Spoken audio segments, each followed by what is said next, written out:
سورہ علق مکہ مکرمہ میں نازل ہوئی. اکثر مفسرین کے نزدیک یہ سورت سب سے پہلے نازل ہوئی. اس کی پہلی 5 آیات ما لم یعلم تک غار حرا میں نازل ہوئی ہیں. اس سورت میں ایک رکوع ہے، 19 آیتیں ہیں. اللہ پاک آپ کو سب کو وہاں کی زیادت نصیب کرے. غار حرا کی ماشاء اللہ کئی تو آپ سے کر بھی آئے ہیں، تو کوشش کریں وہاں تک جائیں. کہیں وہاں جا کے بھی لاکھوں روپیہ خرچ کر کے بھی نیچے سے دوست دیکھ لیتے ہیں بس لوگ آ رہے ہیں. کوشش کریں، تھوڑی ہمت کریں گے نا، تھوڑا چلنا پڑتا ہے، پیاس لگتی ہے، تھکاوٹ ہوتی ہے، لیکن اس غار تک ضرور جائیں انشاءاللہ. یہ سورت وہاں نازل ہوئی، اس کی یاد تازہ ہو جائے گی. اور ہمارے آقا صلی اللہ علیہ وسلم کی 40 دن محمود آ رہے ہیں، اس غار میں عبادات کرتے تھے. انشاءاللہ بڑی روحانی منظر ہے، سکون آ جاتا ہے اس غار میں. اس سورت میں ایک رکوع ہے، 19 آیتیں ہیں. خون کے لوتھڑے کو عربی میں علق کہتے ہیں. اس سورت کی دوسری آیت میں یہ لفظ موجود ہے، اس کی مناسبت سے اسے سورہ علق کہتے ہیں. اس سورت کا ایک نام ہے سورہ اقرا، اور یہ نام اس کی پہلی آیت کے شروع میں موجود لفظ ہے اقرا. اس مناسبت سے اس سورت کا یہ نام رکھا گیا. اس سورت کا مرکزی مضمون یہ ہے کہ اس میں ابو جہل کی شدید مذمت بیان کی گئی اور اس میں یہ مضامین بیان ہوئے.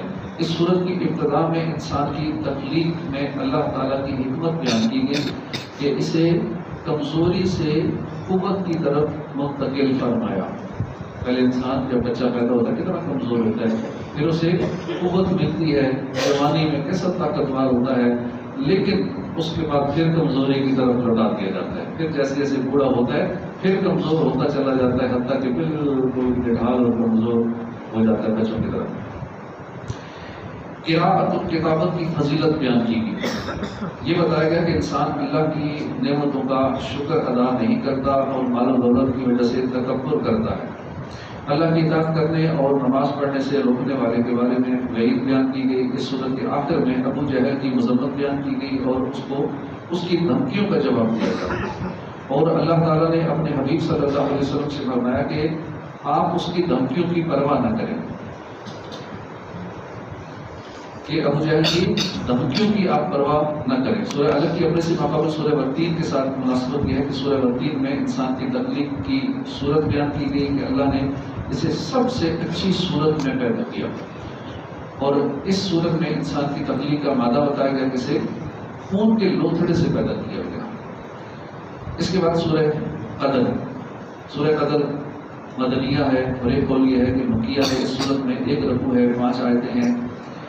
قدر کے بہت سے معنی ہیں، البتہ یہاں قدر عظمت اور شرافت پر آتے ہیں، اور چونکہ صورت میں لیلۃ القدر کی شان بیان کی گئی ہے تو اس مناسبت سے اس کو سورہ قدر کہتے ہیں. اس صورت میں قرآن مجید نازل ہونے کی ابتدائی زمانے کے بارے میں بتایا گیا کہ جس رات میں قرآن مجید نازل ہوا اس کی فضیلت بیان کی گئی کہ یہ رات 1000 مہینوں سے بہتر ہے، اور اس رات میں فرشتے نازل ہوتے ہیں. حضرت جبرائیل امین علیہ السلام اس رات میں نازل ہوتے ہیں اور وہ مسلمانوں سے مصافحہ بھی فرماتے ہیں.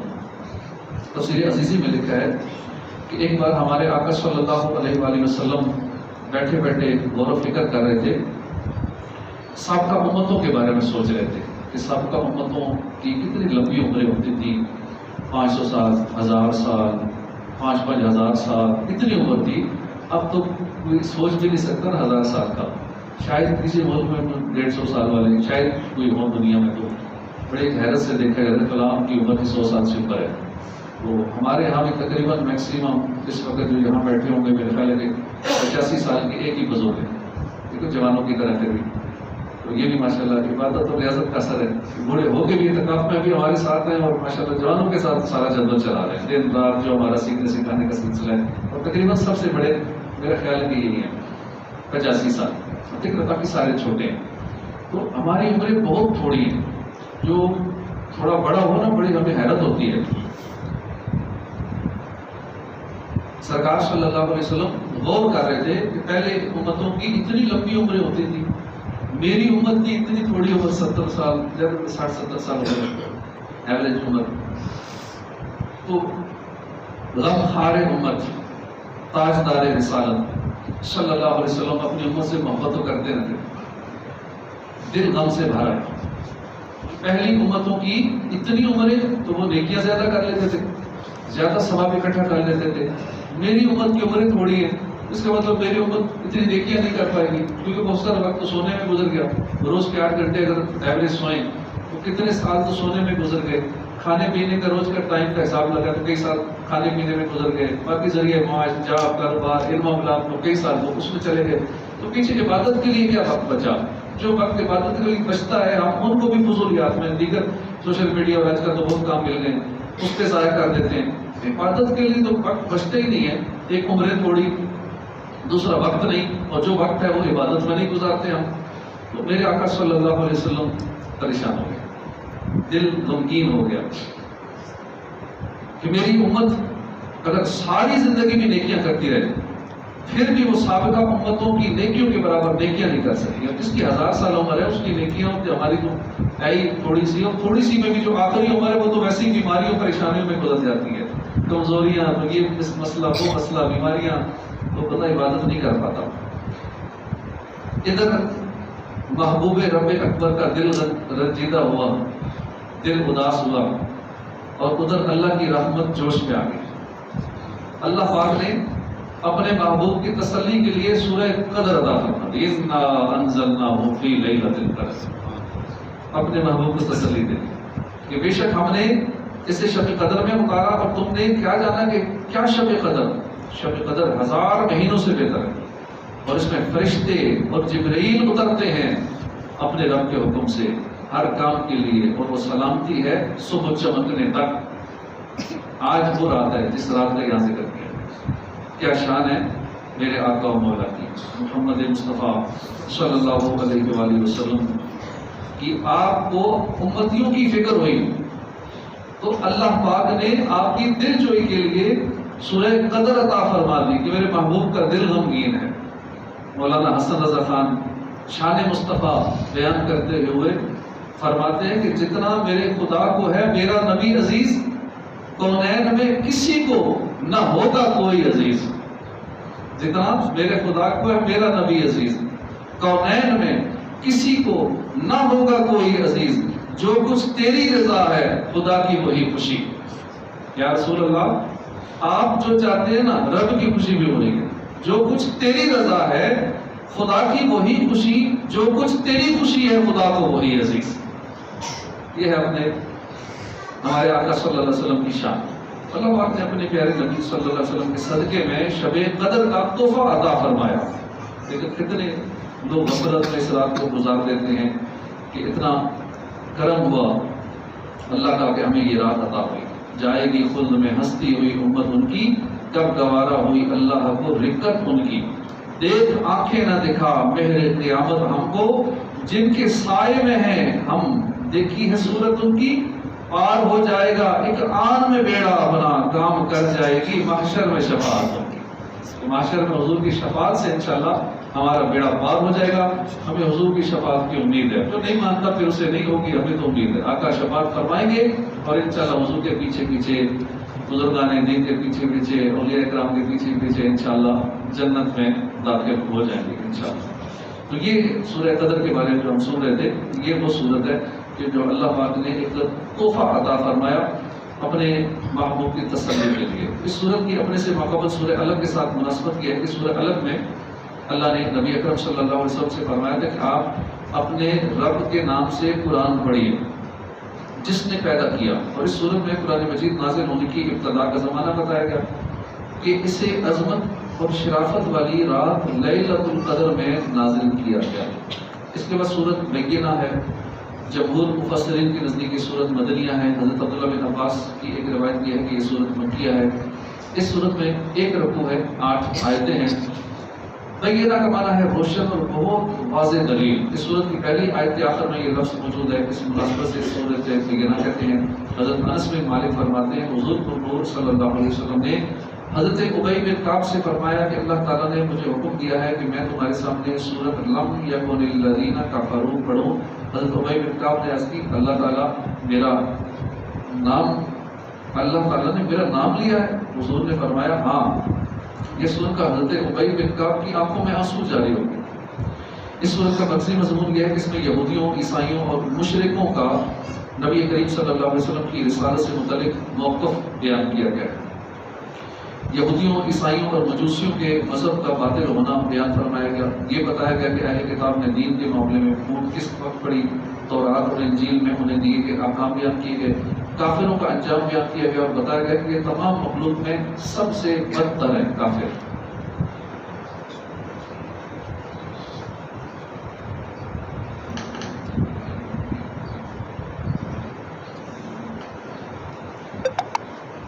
اس صورت کے آخر میں بتایا گیا کہ جو لوگ ایمان لائے اور انہوں نے اچھے کام کیے تو وہی تمام مخلوق میں سب سے بہتر ہے۔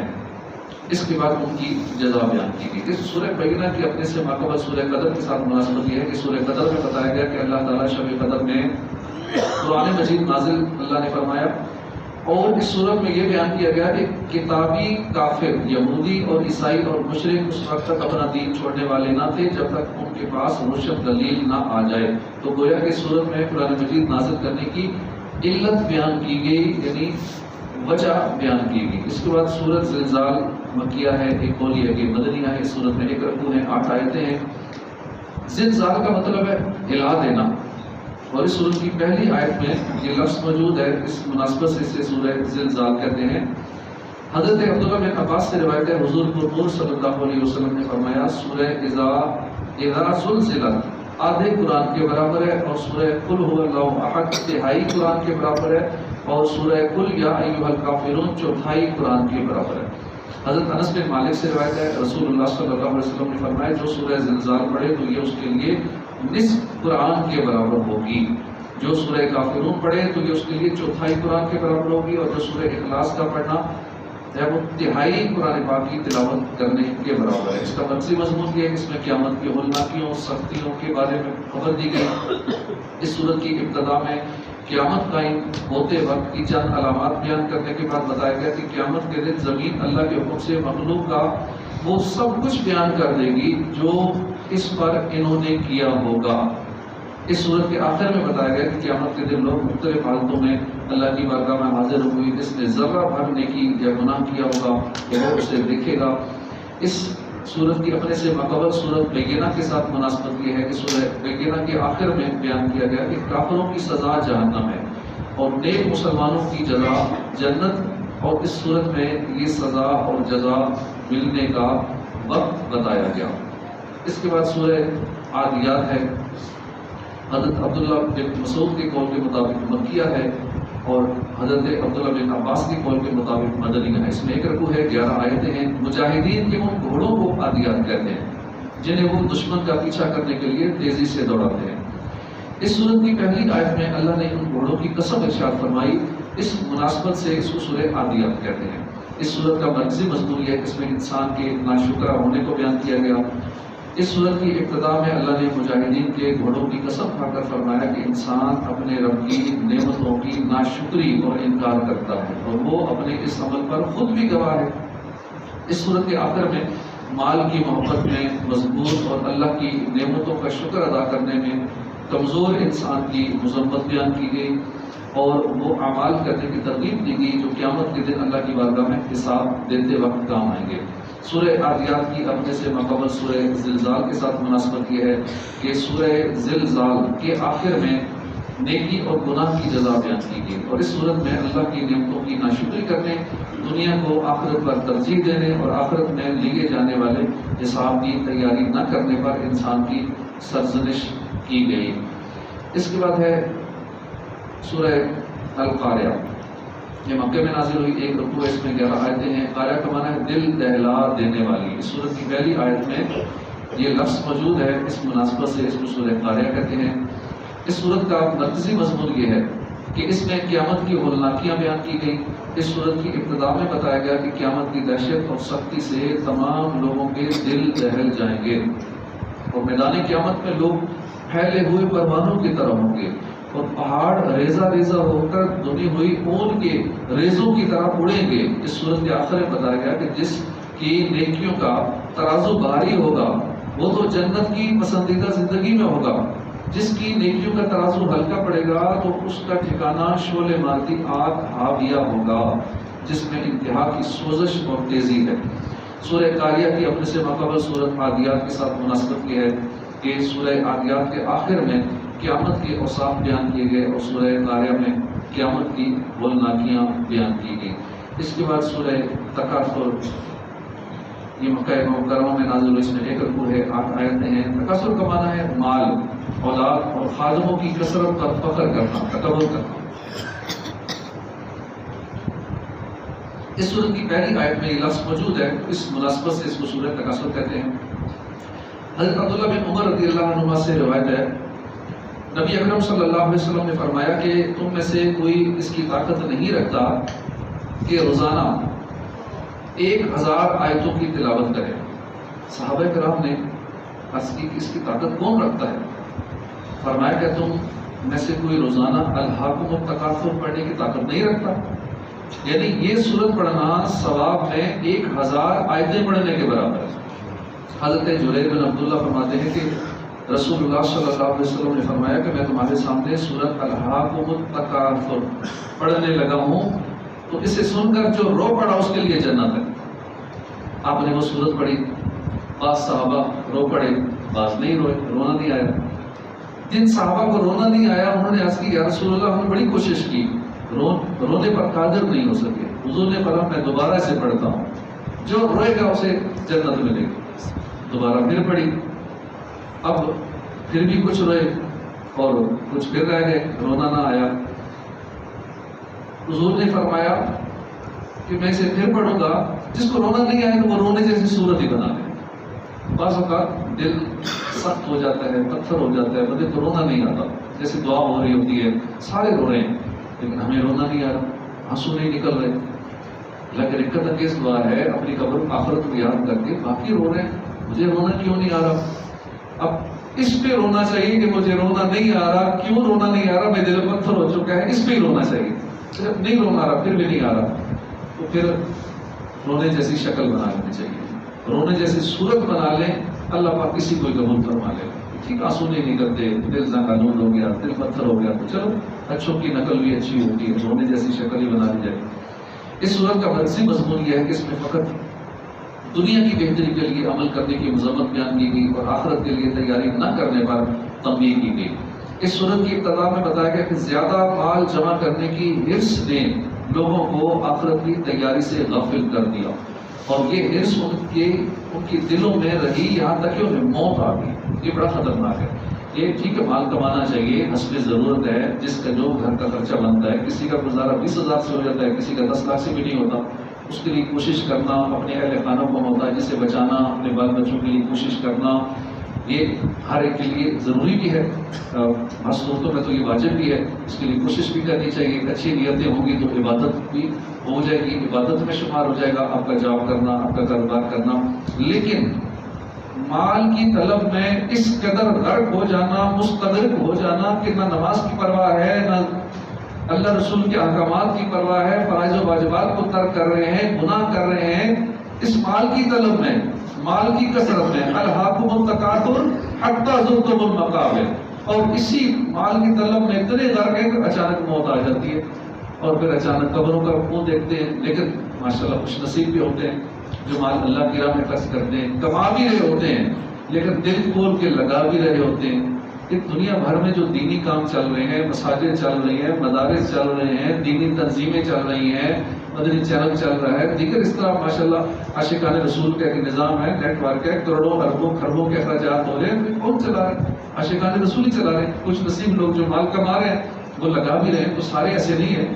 تو ماشاءاللہ دل کھول کے لگانے والے بھی ہیں کہ لاکھوں دے کے بھی یہی کہتے ہیں کہ ہم نے کچھ بھی نہیں دیا اللہ کی راہ میں، پھر بھی ہوتا ہے کہ چلو اور بھی ہم کچھ کر لیں اور کسی کام میں حصہ ڈالیں۔ ماشاءاللہ یہاں بھی آپ لوگوں کے تعاون سے اب تک جو مسجد آباد رہی، یہاں تک پہنچی، اور پورا مہینہ جو رونقیں لگی رہی، سحر و افطار کی رونقیں، سحریاں افطاریاں، یکم رمضان سے یہ سلسلہ جاری ہے، ابھی اجتماعی اعتکاف میں سحری افطاریاں، یہ آپ لوگوں کے تعاون سے ہے۔ تو یہ اللہ نے آپ کا مال قبول کیا ہے، اسی لیے آپ کو توفیق ملی ہے، اور اللہ اس کی وجہ سے ہماری مغفرت فرما دے، بے حساب بخشش فرما دے، جس نے دیا جس نے نہیں دیا اللہ پاک سب کی مغفرت فرما دے۔ لیکن دینے والے اپنا حصہ اپنے آخرت کے اکاؤنٹ میں جمع کروا دیتے ہیں، وہ فائدے میں رہتے ہیں، کیونکہ یہی انہیں کو کام آنا ہے۔ جو دنیا میں لگا دیا، خرچ کر دیا، پیچھے چھوڑ کے دنیا سے چلے گئے، وہ ہمارا نہیں ہے، ہمارا وہی ہے جو ہم نے نیک کام پہ دے دیا. اللہ پاک ہمیں یہ توفیق عطا فرماتا رہے. آمین جاہ نبی الامین صلی اللہ علیہ وسلم. تو یہ بیان کیا گیا کہ نزع کے وقت زیادہ مال جمع کرنے کی حرص رکھنے والوں کو اس کا انجام معلوم ہو جائے گا. جب روح نکلنے لگے گی نا اس ٹائم ساری حقیقت حال سامنے آ جائے گی. اور اگر وہ اس کا انجام یقینی علم کے ساتھ جانتے تو مال سے کبھی محبت نہ رکھتے. دعا مانگ لیجیے اللہ مال تو دے لیکن مال کی محبت نہ دے. حضور داتا صاحب فرماتے ہیں کہ ٹھیک ہے مال کی دعا مانگو یا اللہ مال دے, ماہانہ 1 کروڑ انکم دے دے, 10 کروڑ دے دے, ماہانہ اتنا دے دے, لیکن محبت نہ دینا مال کی. کہ اگر 10 کروڑ آئے بھی نا تو یا اللہ تیری راہ میں دیتے ہوئے میرے دل سے خوشی نہ کرے, میں سارا کچھ تیری راہ میں لوٹا دوں جب ضرورت پڑے. تو مال مانگے لیکن مال کی محبت یہ نہ ہونی چاہیے. دنیا کی محبت مال کی محبت بڑی خطرناک ہے. اس صورت کے آخر میں یہ بتایا گیا کہ مرنے کے بعد مال کی حصہ رکھنے والے ضرور جہنم کو دیکھیں گے اور قیامت کے دن لوگوں سے نعمتوں کے بارے میں پوچھا جائے گا. سورہ تکاثر کی اپنے سے ماقبل سورہ قاریہ کے ساتھ مناسبت یہ ہے کہ سورہ قاریہ میں قیامت کی بات ہولناکیاں بیان کی گئی اور اس صورت میں جہنم کا مستحق ہونے کی وجہ سے بیان کی گئی کہ لوگ دنیا میں مشغول ہو کر دین سے دور ہو جائیں گے اور گناہ کرنے لگیں گے جس کی وجہ سے انہیں جہنم میں ڈالا جائے گا. اس کے بعد ہے سورہ عصر.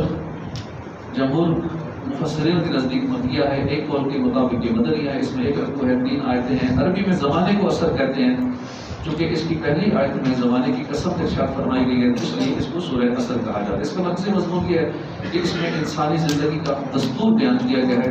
زمانے کی قسم کھا کر بتا دیا گیا کہ اسلام قبول کر کے نیک اعمال کرنے والے ایک دوسرے کو حق پر قائم رہنے کی تاکید کرنے اور ایک دوسرے کو صبر کی وصیت کرنے والے کے علاوہ آدمی ضرور نقصان میں ہے کیونکہ اس کی عمر لمحہ بلمحہ کم ہوتی جا رہی ہے. ہمیں سب سے بڑا نقصان یہ ہو رہا ہے کہ ہم ہر سیکنڈ ہمارا سرمایہ گھٹتا جا رہا ہے, برف کی طرح پگھلتی جا رہی ہے. سب سے بڑا نقصان ہمارا کہ بیسک انویسٹمنٹ ہی ہماری ڈوب رہی ہے, اصل سرمایہ ہی ہمارا ختم ہو رہا ہے. تو اس لیے ہم جلدی اس کو کسی کھاتے میں لگا دیں. ان لمحات کو ضائع ہونے سے پہلے ہم جنت میں درخت لگوا دیں, ہم جنت کے محلات حاصل کر لیں. ایک بار سبحان اللہ کہہ کے جنت میں درخت لگ جاتا ہے. اتنا قیمتی ہے 1 سیکنڈ میں جنت میں درخت, 1 منٹ میں 60 درخت. جنت میں محلات حاصل کر سکتے ہیں, جنت میں درجات حاصل کر سکتے ہیں. ابھی عشاء سے پہلے ایک بھائی کھڑے تھے, کہتے میں 19 گریڈ میں ہوں. تو ہماری گریڈ سے بات چل پڑی کہ جنت کے جو گریڈز ہوں گے, جنت کے جو درجات ہوں گے, ایک درجہ زمین و آسمان جتنا ہوگا. اور وہاں کے درجے کتنے آسان ہے لینا. دنیا میں رہتے ہوئے جب مر جائیں گے پھر آسان نہیں ہے, پھر بہت مشکل ہے. جب تک دنیا میں ہے جنت کے گریڈز ہم بڑی آسانی سے لے سکتے ہیں. ایک بار درود پاک پڑھیں یکدم 10 درجات نصیب ہو جاتے ہیں, 10 گناہ مٹا دیے جاتے ہیں, 10 نیکیاں عطا کی جاتی ہیں. تو ہمیں اللہ پاک جنت کے درجات عطا فرمائے. اس کے بعد ہے سورہ حمزہ. مکہ مکرمہ میں نازل ہوئی, اس میں ایک رکوع ہے, 9 آیتیں ہیں. حمزہ کا مطلب ہے لوگوں کے منہ پر عیب نکالنے والا. اور اس سورت کی پہلی آیت میں یہ لفظ موجود ہے. اس مناسبت سے اسے سورہ حمزہ کہتے ہیں. اس کا مقصد مضمون یہ ہے کہ اس میں غیبت کرنے والے اور منہ پر عیب نکالنے والے کی مذمت کی گئی ہے. اور اس صورت میں یہ مضامین بیان ہوئے. اس میں غیبت کرنے والے, عیب نکالنے والے کے لیے آخرت میں شدید عذاب کی خبر دی گئی ہے. ان لوگوں کی مذمت کی گئی جو دنیا کا مال جمع کرنے کے ایسے حریص ہیں کہ جنہیں جیسے انہوں نے دنیا میں ہمیشہ رہنے. اور یہ بتایا گیا کہ انہیں جہنم کے اس در کے یعنی اس طبقے میں پھینکا جائے گا کہ جہاں آگ ان کی ہڈیاں پسلیاں توڑ دے گی. سورہ حمزہ کی اپنے سے مقابل سورہ عصر کے ساتھ مناسبت یہ ہے کہ سورہ عصر میں بتایا گیا تھا کہ نیک اعمال کرنے والے مسلمانوں کے علاوہ ہر انسان خسارے میں ہے. اور اس صورت میں اس شخص کی ایک مثال بیان کی گئی کہ جو آخرت میں نقصان اٹھانے والا ہے. اس کے بعد سورہ حمزہ کے بعد ہے سورہ فیل. مکہ میں نازل ہوئی. اس میں ایک رکوع ہے, 5 آیتیں. ہاتھی کو عربی میں فیل کہتے ہیں. اور اس کی پہلی آیت میں ہاتھی والوں کا واقعہ بیان کیا گیا ہے. تو اس مناسبت سے اسے فیل کہا جاتا ہے. اس صورت میں یمن کے بادشاہ ابرہہ کا واقعہ بیان کیا گیا کہ اس نے اپنی قوت اور مال پر بھروسہ کرتے ہوئے کعبے پہ چڑھائی کی, یعنی کعبے پہ حملہ کیا. تو اس کی فوج پر اللہ نے چھوٹے چھوٹے پرندے, جو آج بھی آپ نے جو وہاں گئے دیکھا ہوگا, کعبے کے ارد گرد گھوم رہے ہوتے ہیں, چھوٹے چھوٹے نظر آ رہے ہیں, رات کو بھی لائٹوں میں, دن کو بھی گھوم رہے ہوتے ہیں, وہ چھوٹے چھوٹے پرندے. ان پرندوں نے ان کو ہلاک کر دیا, یعنی جنہوں نے ان پر کنکر کے پتھر برسائے. اور انہیں جانوروں کے کھائے ہوئے بھوسے کی طرح کر دیا۔ سورہ فیل کی اپنے سے ماقبل سورہ ہمزہ کے ساتھ مناسبت یہ ہے کہ سورہ ہمزہ میں بتایا گیا کہ منہ پر عیب نکالنے والے اور پیٹھ پیچھے برائی کرنے والے کافروں نے جو مال جمع کیا تھا وہ انہیں اللہ کے عذاب سے نہ بچا سکے گا۔ اور اس صورت میں اس پر دلیل قائم کرتے ہوئے فرمایا گیا کہ ابرہا جو کہ مال و دولت اور طاقت کے نشے میں تھا، قوت اور جاہ و حشمت میں کفار مکہ سے بڑھ کر تھا، جب وہ کعبہ شریف پر حملہ آور ہوا تو اللہ نے ایک کمزور اور چھوٹے چھوٹے پرندوں کے ذریعے اسے ہلاک کر دیا، اور ان کا مال، تعداد، قوت انہیں اللہ کے عذاب سے نہ بچا سکی۔ اس میں ہمارے لیے بڑا درس عبرت ہے کہ بعض لوگ نا اپنے آپ کو بڑا کچھ سمجھنا شروع ہو جاتے ہیں، جیسی عہدہ ملتا ہے، پاور ملتی ہے، طاقت ملتی ہے، 150 گارڈ اپنے ساتھ ہوتے ہیں، تو منصب مل جاتا ہے، شہرت مل جاتی ہے، اس طاقت کے نشے میں نا وہ عام کسی بندے کو بڑا بڑا ماڑا سمجھتے ہیں۔ اب یہ نہیں پتہ ہوتا کہ بعض کو ماڑے کے ذریعے اللہ وہ حشر کرواتا ہے کہ کفایت کی یاد بھی رکھتے ہیں۔ کبھی بھی کسی کو نا اپنے سے ماڑا نہیں سمجھنا چاہیے، طاقت کے نشے میں نا تکبر غرور میں نہیں آنا چاہیے۔ اللہ چاہے تو ہاتھیوں کو نا ان چھوٹے پرندوں سے بھی بروا سکتا ہے، نیست و نابود کر سکتا ہے۔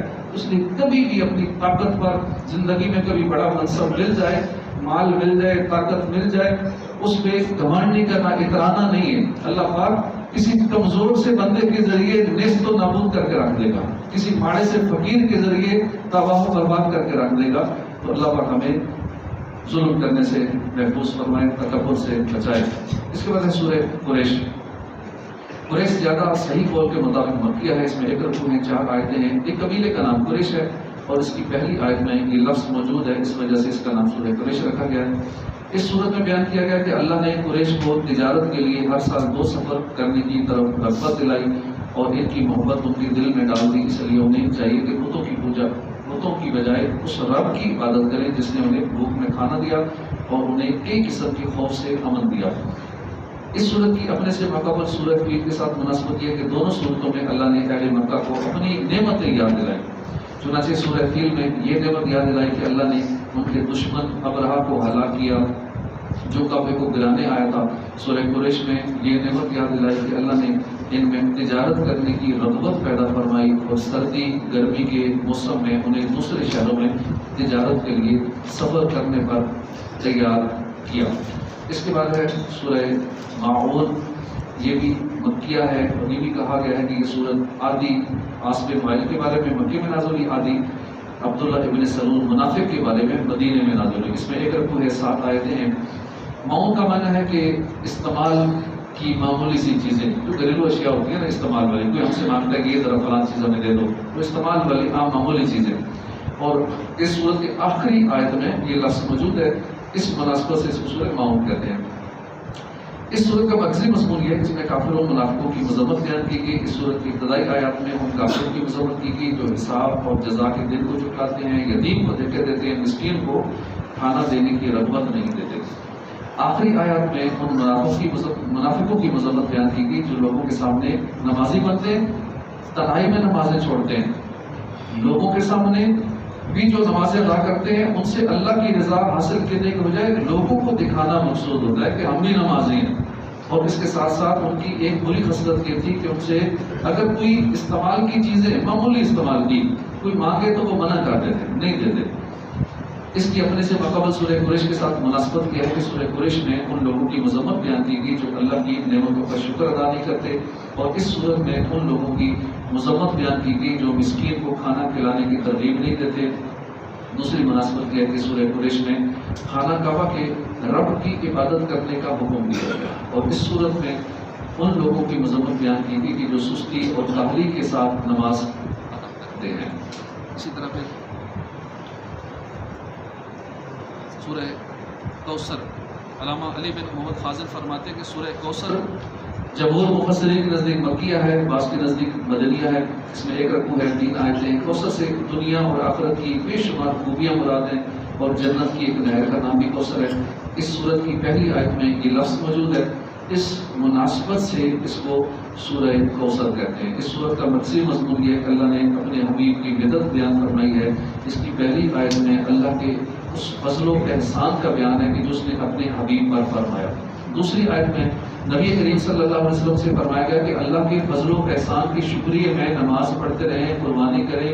تیسری آیت میں فرمایا کہ جو اللہ کے حبیب کا دشمن ہے وہی ہر خیر سے معروم ہے۔ اللہ نے اپنے محبوب کو احسان یاد دلایا، جو اپنے حبیب پر احسان فرمایا کہ اللہ پاک نے اپنے حبیب کو ہر خوبی کا بے انتہا عطا فرمایا۔ تیرے تو وصف عیب تناہی سے ہیں بری، اور حضرت لکھتے ہیں نا تیرے تو وصف یا رسول اللہ آپ کی خوبیاں عیب تناہی سے ہیں بری، یعنی عیبوں کا ختم ہو جانا بھی ایک عیب ہے۔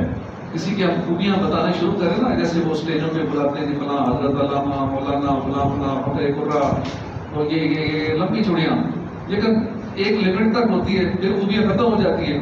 اگر میرے پاس کسی کی سینکڑوں ہزاروں لاکھوں کروڑوں خوبیاں ہوں لیکن پھر بھی ختم تو ہو ہی جاتی ہیں۔ یا رسول اللہ آپ کی خوبیاں ختم نہیں ہوتی، خوبیوں کا ختم ہو جانا بھی ایک عیب ہے۔ تیرے تو وصف عیب تناہی سے ہیں بری، حیران ہوں میرے شاہ میں کیا کیا کہوں تجھے، حیران ہوں میرے آقا میں آپ کو کیا کیا کہوں، آپ کے عیب ختم ہی نہیں ہوتے۔ تو اللہ پاک نے وہ کچھ عطا فرمایا، علم عطا فرمایا، تو یہ نہیں تھوڑا سا علم دیا۔ لوگ اعتراض کرتے ہیں علم غیب نہیں ہے تو دیوار کے پیچھے کا علم نہیں ہے، تو علم دیا تو پھر بے انتہا عطا فرمایا، حسن دیا تو پھر بے انتہا حسن دیا، ہر خوبی کا کمال عطا فرمایا۔ یعنی الکوثر بڑی اس کی پیاری اور دلچسپ تفسیر ہے، انشاءاللہ پھر کبھی بیان کریں گے۔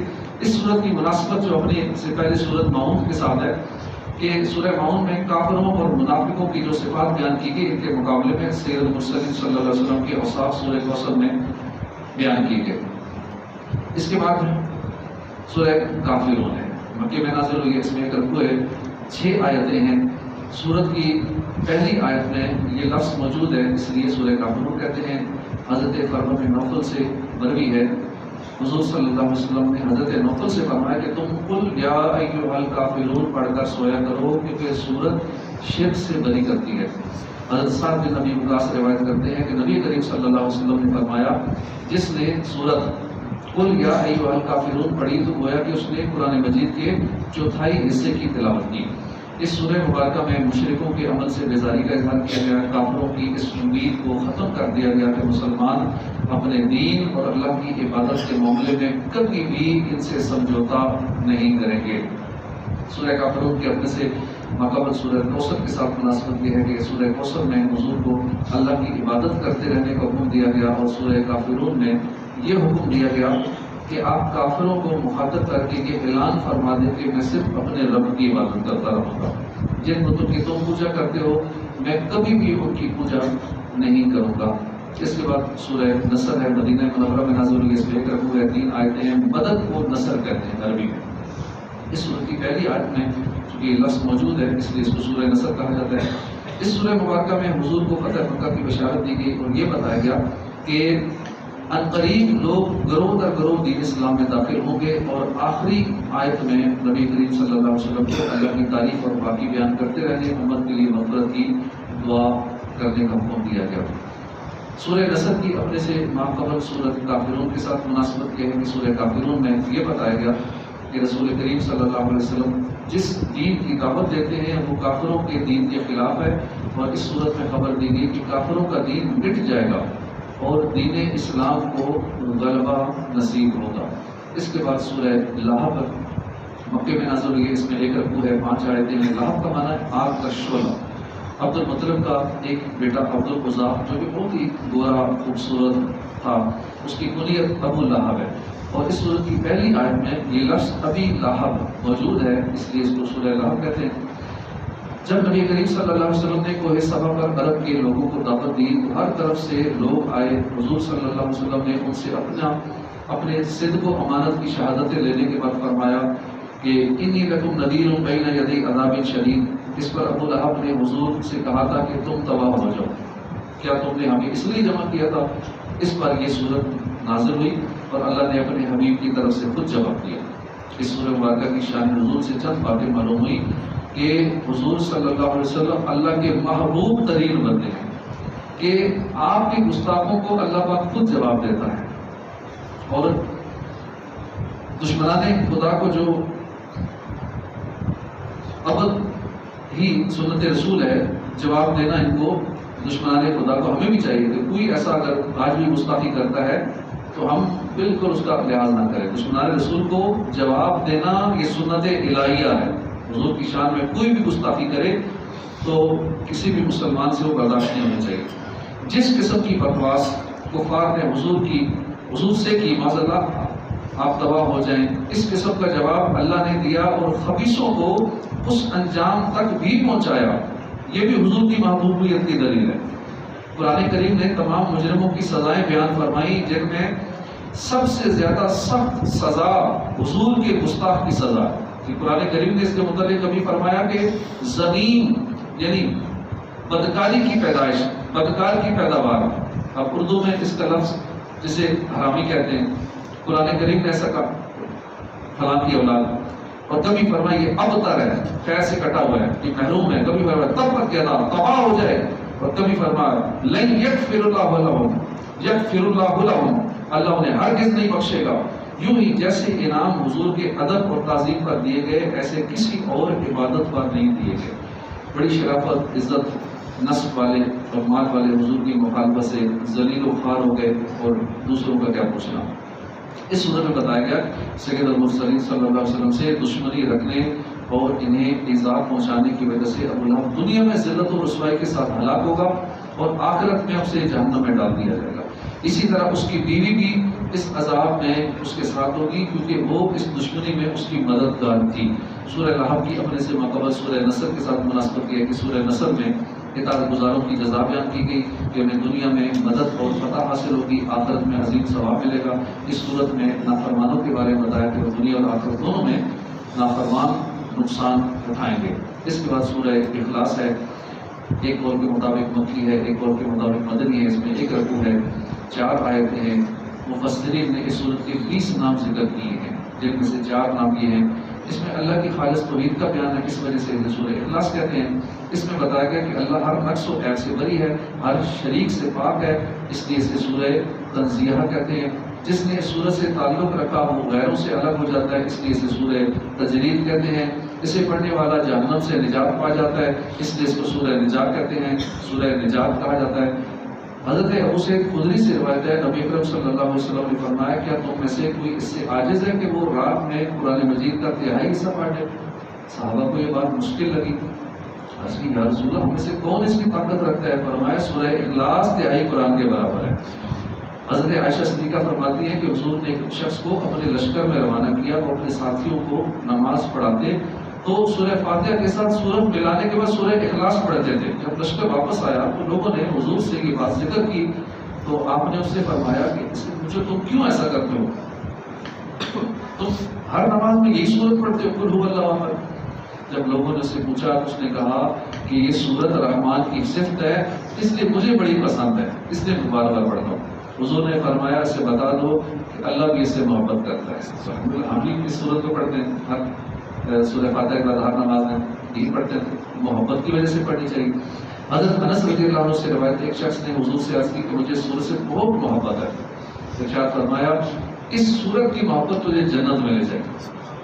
تفسیر صحابی میں لکھا کہ جو شخص گھر میں داخل ہوتے وقت سلام کرے، گھر خالی ہو تو حضور کو سلام کرے، ایک بار قل هو اللہ پڑھ لیا کرے تو اس گھر سے فقر و فاقہ نکل جائے گا.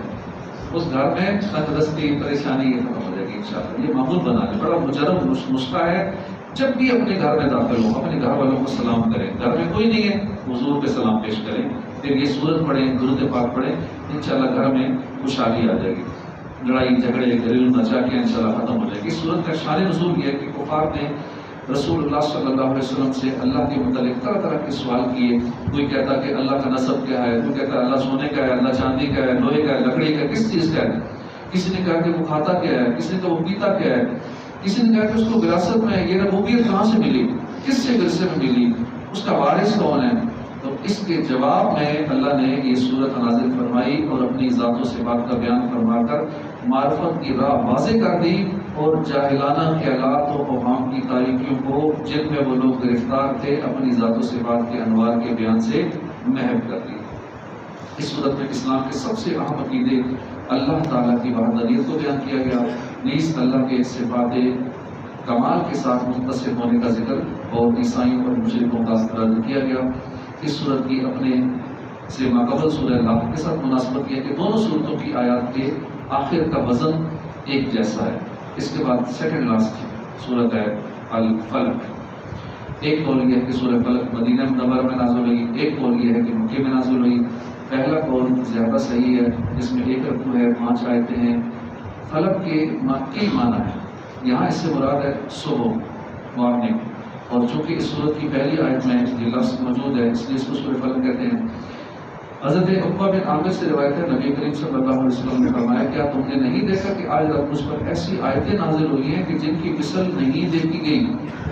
وہ آیتیں قل اعوذ برب الفلق اور قل اعوذ برب الناس، یعنی آخر تک۔ حضور صلی اللہ علیہ وسلم جنات سے اور انسانوں کی نظر سے پناہ مانگا کرتے تھے، یہاں تک کہ سورہ فلق اور سورہ ناس نازل ہوئی، پھر آپ نے ان صورتوں کو پڑھنا شروع کر دیا اور ان کے علاوہ دیگر وظائف کو چھوڑ دیا۔ تو ہم بھی روزانہ رات سونے سے پہلے سورہ فلق سورہ ناس کی پڑھ کے 3 بار دم کر کے، ہاتھوں میں دم کریں، پورے جسم پہ پھیر لیں، پھر پڑھیں، پھر دم کریں، پورے جسم پہ پھر کوئی جن بھوت تنگ نہیں کر سکتا، بے فکر ہو کے سو جائیں۔ کئی لوگ آتے ہیں بڑی مسئلہ ہے، جن تنگ کرتے ہیں، رات کو آ کے جگا دیتے ہیں، چھیڑتے ہیں، بچے ڈال جاتے ہیں۔ کئی لوگ کہتے ہیں کہ جن سامنے آ جاتے ہیں، یہاں کے گھروں میں یہ مسئلہ بھی ہے، سامنے آ کے ڈراتے ہیں، بعض جگہ چیزیں توڑ پھوڑ دیتے ہیں، کپڑے کاٹ دیتے ہیں، آگ لگ جاتی ہے، بڑا نقصان کرتے ہیں، ڈراتے ہیں، تنگ کرتے ہیں بڑا۔ تو یہ صورتیں روزانہ پڑھ کے سو جائیں، کوئی ڈر جا کر بچوں کو بھی کہہ دیں کہ صورتیں پڑھ لیں اور بالکل نہ ڈریں، کچھ نہیں، کوئی جن نقصان نہیں پہنچا سکتا۔ جو حضور صلی اللہ علیہ وسلم کا معمول تھا کہ یہ صورتیں پڑھتے تھے، جب یہ نازل ہوئی تو باقی اوراد و وظائف چھوڑ دیے، انہیں کو پڑھنا شروع کیا۔ حضور صلی اللہ علیہ وسلم نے فرمایا کہ میں تمہیں وہ کلمات نہ بتاؤں کہ جو شریر، جنات اور نظر بد سے اللہ کی پناہ طلب کرنے میں سب سے افضل ہے؟ عرض کیا یا رسول اللہ کیوں نہیں؟ ضرور بتائیے۔ فرمایا کہ وہ کلمات یہ دونوں صورتیں ہیں، سورہ فلق اور سورہ ناس۔ یہ صورت اور سورہ ناس جو اس کے بعد ہے اس وقت نازل ہوئی جبکہ لبید بن عاصم یہودی اور اس کی بیٹیوں نے حضور پر جادو کیا، اور حضور صلی اللہ علیہ وسلم کے جسم مبارک اور ظاہری اعضاء پر اس کا اثر ہوا، دل پر اور عقل پر اور اعتقاد پر اثر نہ ہوا۔ چند دنوں بعد حضرت جبرائیل آئے، عرض کی ایک یہودی نے یہاں پر جادو کیا ہے اور جادو کا جو کچھ سامان ہے وہ فلاں کنویں میں پتھر کے نیچے دبا ہوا ہے۔ حضور نے حضرت علی المرتضیٰ کو بھیجا، انہوں نے کنویں کا پانی نکالنے کے بعد پتھر اٹھایا، اس کے نیچے سے کھجور کے درخت کے نرم حصے سے بنی ہوئی تھیلی برآمد ہوئی جس میں حضور کے منہ مبارک تھے جو کنگھی سے برآمد ہوئے تھے، اور حضور کی کنگھی کے چند دندانے اور ایک ڈورا یا کمان کا چلہ جس میں 11 گریں لگی ہوئی تھی، ایک موم کا پتلا تھا اس میں 11 سوئیاں چھپی ہوئی تھی۔ یہ سب سامان پتھر کے نیچے سے نکلا اور حضور کی خدمت میں حاضر کیا گیا۔ اللہ نے یہ دونوں صورتیں نازل فرمائی۔ ان دونوں صورتوں میں 11 آیتیں ہیں، 5 سورہ فلق میں ہے، 6 سورہ ناس میں ہے۔ ہر ایک آیت کے پڑھنے کے ساتھ ایک ایک گرہ کھلتی جاتی ہے، یہاں تک کہ سب گریں کھل گئی اور حضور بالکل تندرست ہو گئے۔ تو ہمیں بھی کئی لوگ مانتے نہیں کہ نا جب حضور پہ جادو ہو سکتا ہے، اس کا اثر بھی ہو سکتا ہے، تو ہم کس کھاتے میں ہیں؟ تو اس لیے ہمیں ذرا اس پہ توجہ دینی چاہیے۔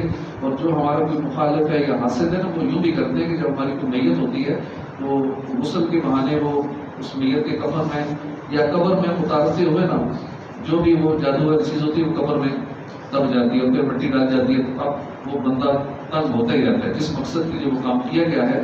جیسے حضور کے وہ کنویں میں دبا دیا گیا تھا، بال مبارک، دندانے اور ایک پتلا بنا کے اس میں 11 سوئیاں لگا کے، تو اسی طرح دشمن ہمارا مخالف حسد کرنے والا وہ اس طرح کرتے ہیں، قبروں میں دبا دیتے ہیں، قبرستان میں جا کے ویسے دبا دیں گے یا کسی اور جگہ زمین کھود کے دبا دیں گے۔ تو ہمیں اوراد و وظائف اور نمازوں کی پابندی کرتے رہنا چاہیے تاکہ ہمیں یہ چیزیں زیادہ نقصان نہ پہنچا سکیں، اور اس کے لیے صبح شام اوراد و وظائف وہ کرتے رہنا چاہیے۔ اور امیر اہل سنت کے تعویذات بھی ہیں، اگر حفاظت کے تعویذ بھی ہم پہن لیں گے تو انشاءاللہ اس طرح کی کوئی چیز ہم پہ جادو ٹونا اثر نہیں کرے گا۔ جادو اور اس کی تاثیر حق ہے۔ نبی کے جسم پر جادو کا اثر ہو سکتا ہے جیسے تلوار، تیر، نیزے کا، تو یہ اثر شان نبوت کے خلاف نہیں ہے۔ ہاں ایسا اثر نہیں ہو سکتا کہ جس سے نبوت کے متعلق کوئی خلل آئے۔ حضرت موسیٰ علیہ السلام کے مقابلے میں جادوگر بالآخر اس لیے فیل ہوئے کیونکہ وہاں جادو سے معجزے کا مقابلہ تھا، ورنہ موسیٰ علیہ السلام کے خیال پر بھی اس جادو نے اثر کیا تھا کہ ان کو خیال ہوا کہ یہ لاٹیاں رسیاں چل رہی ہیں، جیسا کہ قرآن پاک میں موجود ہے۔ نبی صلی اللہ علیہ وسلم کے خیال پر بھی یہی اثر ہوا تھا۔ جادو کو دور کرنے میں سورہ فلق اور سورہ ناس میں خصوصی تاثیر ہے۔ جادو ٹونا عملیات اثرات بیماریوں کو ختم کرنے کے لیے قرآن پاک کی صورتوں آیتوں کو استعمال کیا جا سکتا ہے، جیسا کہ اوپر بیان ہوا۔ بخاری شریف میں سورہ فاتحہ کو اس مقصد کے لیے استعمال کرنے کا بیان موجود ہے۔ اس سورہ مبارکہ میں تمام مخلوق کے شر سے، رات کے اندھیرے کے شر سے، جادوگروں کے شر سے، حسد کرنے والے کے شر سے اللہ کی پناہ مانگنے کی تعلیم دی گئی ہے۔ اور اس کی اپنے سے ماقبل صورت کے ساتھ مناسبت یہ ہے کہ سورہ اخلاص میں اللہ کی وحدانیت کا بیان ہے، اور یہ بتایا کہ جو چیزیں اللہ کی شان کے لائق نہیں وہ ان سے پاک ہے، بری ہے۔ ان دونوں صورتوں میں بتایا گیا کہ دنیا میں موجود ہر شر سے اللہ کی پناہ مانگنی چاہیے۔ اسی طرح ان شیاطین، جنات اور انسانوں سے بھی اللہ کی پناہ مانگنی چاہیے جو لوگوں کو اللہ کی راہ سے روکتے ہیں۔ اس کے بعد آخری سورت جو ہم نے سنی ہے سورہ ناس، یہ مدنی صورت ہے۔ اس صورت میں 1 رکوع ہے، 6 آیتیں ہیں۔ عربی میں انسانوں کو ناس کہتے ہیں، اور اس صورت کی پہلی آیت میں یہ لفظ موجود ہے، اس لیے اس کو سورہ الناس کہا جاتا ہے، سورۃ الناس کہا جاتا ہے۔ اس سورہ مبارکہ میں جنات اور انسانوں سے اللہ کی پناہ مانگنے کی تعلیم دی گئی ہے جو لوگوں کے دلوں میں وسوسے ڈالتے ہیں۔ اس کی اپنے سے ماقبل سورہ فلق کے ساتھ مناسبت یہ ہے کہ سورہ فلق میں ظاہری شر سے اللہ کی پناہ مانگنے کی تعلیم دی گئی تھی، اور اس صورت میں خفیہ شر سے اللہ کی پناہ مانگنے کی تعلیم دی گئی ہے۔ اللہ پاک ہمیں قرآن پاک سمجھنے کی توفیق عطا فرمائے، اس کی سچی محبت نصیب فرمائے۔ تو یوں ہمارا پہلے سے پارے سے سورہ ناس تک یہ سلسلہ مکمل ہوا۔ اللہ نے ہمیں توفیق عطا فرمائی، اللہ کی توفیق سے مکمل ہوا۔ ہمارا اس میں کوئی کمال نہیں ہے، نہ سنانے والے کا نہ سننے والوں کا۔